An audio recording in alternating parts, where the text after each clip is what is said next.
Hello, today we are going to answer the question, what rights do we have? Now, to do that, we are going to review our knowledge of the Constitution.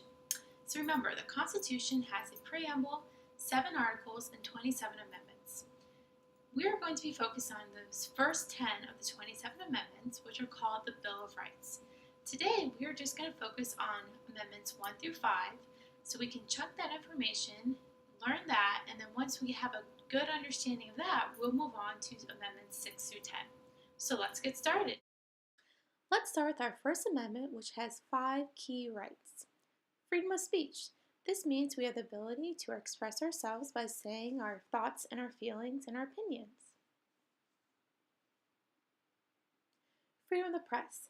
Now, the press refers to things such as newspapers, magazines, the media, things that are reporting on the news. Freedom of religion.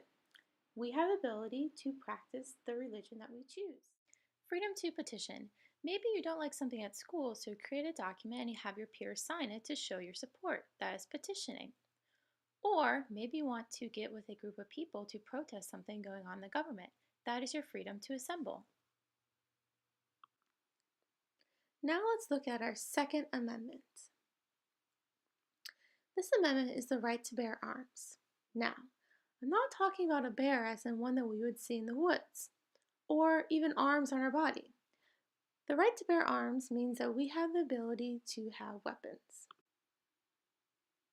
Now let's look at our Third Amendment. This amendment says we cannot be forced to quarter troops, which means we cannot be forced to let soldiers stay in our homes, which goes back to colonial times. On to our Fourth Amendment. This one says no illegal search and seizure, which means the police need a warrant and probable cause in order to search your property. And finally, the Fifth Amendment. This has a couple components to it. The first is no double jeopardy. And no, I'm not talking about the game show.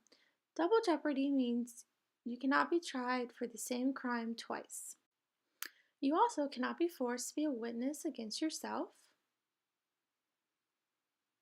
And you are entitled to due process of law, which means equal treatment in the judicial system. So we reviewed these 5 amendments. Could you be a lawyer and specialize in these rights? Let's find out.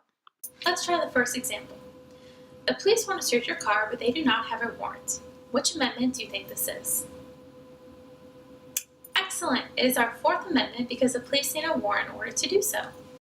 Stay tuned as we look for Amendments 6 through 10 next week.